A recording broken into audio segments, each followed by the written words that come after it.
एक है तो सेफ है, ये नरेंद्र मोदी जी की महाराष्ट्र सरकार की स्ट्रेटजी है। हम आपको ये दिखाना चाह रहे हैं। ಲಾಕರ್ ಒಳಗೆ ಮೋದಿ ಅದಾನಿ ಒಗ್ಗಟ್ಟಿನ ಫೋಟೋ. ಲಾಕರ್ ಪ್ರದರ್ಶಿಸಿದ ರಾಹುಲ್, ಮೋದಿ ಅದಾನಿಗೆ ಟಾಂಗ್. ಕೊನೆ ದಿನ ರಾಗ ಖದರ್, ಡಿಫರೆಂಟ್ ಐಡಿಯಾ. ये देखिए, एक है तो सेफ है, देख लीजिए। और ये स्ट्रैटेजी का लक्ष्य देखिए, एक है तो सेफ है. ಮಹಾರಾಷ್ಟ್ರ ವಿಧಾನಸಭಾ ಚುನಾವಣಾ ಪ್ರಚಾರದ ಕೊನೆಯ ದಿನವಾದ ಇಂದು ಬಿಜೆಪಿ ವಿರುದ್ಧ ರಾಹುಲ್ ಗಾಂಧಿ ವಾಗ್ದಾಳಿ ನಡೆಸಿದ್ದಾರೆ. ಮಹಾರಾಷ್ಟ್ರ ಚುನಾವಣೆಯು ಬಡವರು ಮತ್ತು ಕೆಲವು ಕೋಟ್ಯಾಧಿಪತಿಗಳ ನಡುವಿನ ಚುನಾವಣೆಯಾಗಿದೆ. ಬಿಲಿಯನೇರ್ಗಳು ಮುಂಬೈನಲ್ಲಿ ಭೂಮಿಯನ್ನು ಪಡೆಯಲು ಸಂಚು ರೂಪಿಸಿದ್ದಾರೆ. ಸುಮಾರು 1 ಲಕ್ಷ ಕೋಟಿ ವ್ಯವಹಾರಕ್ಕೆ ಸಿದ್ಧತೆ ನಡೆದಿದೆ ಎಂದು ಗಂಭೀರ ಆರೋಪ ಮಾಡಿದ್ದಾರೆ. ಮಹಾರಾಷ್ಟ್ರದ ರೈತರು, ಬಡವರು ಮತ್ತು ನಿರುದ್ಯೋಗಿಗಳಿಗೆ ಸಹಾಯ ಮಾಡುವುದು ಕಾಂಗ್ರೆಸ್ ಪಕ್ಷದ ಚಿಂತನೆಯಾಗಿದೆ. ಹಣದುಬ್ಬರ ಮತ್ತು ನಿರುದ್ಯೋಗ ರಾಜ್ಯದ ಪ್ರಮುಖ ಸಮಸ್ಯೆಗಳಾಗಿವೆ ಎಂದಿದ್ದಾರೆ.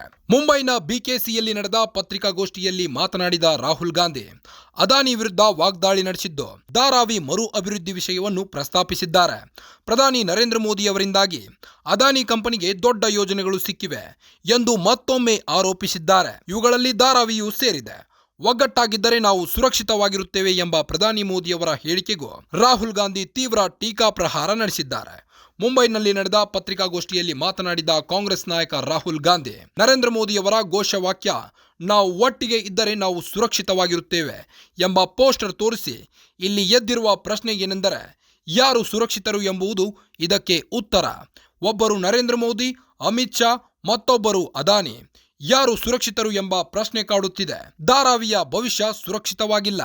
ಒಬ್ಬ ವ್ಯಕ್ತಿಯ ಸಲುವಾಗಿ ಧಾರಾವಿಯನ್ನು ನಾಶ ಮಾಡಲಾಗುತ್ತಿದೆ. ಬಿಜೆಪಿಯವರು ಜನರ ಗಮನವನ್ನ ಬೇರೆಡೆ ಸೆಳೆಯುವಲ್ಲಿ ನಿಪುಣರು.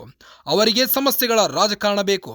ಮಹಾರಾಷ್ಟ್ರದಿಂದ ಇತರ ರಾಜ್ಯಗಳಿಗೆ 8 ದೊಡ್ಡ ಕೈಗಾರಿಕೆಗಳ ವಲಸೆ ಮತ್ತು 5 ಲಕ್ಷ ಯುವಕರ ಉದ್ಯೋಗ ನಷ್ಟದ ಬಗ್ಗೆ ರಾಹುಲ್ ಗಾಂಧಿ ಬಿಜೆಪಿಯನ್ನ ಗುರಿಯಾಗಿಸಿದ್ದಾರೆ.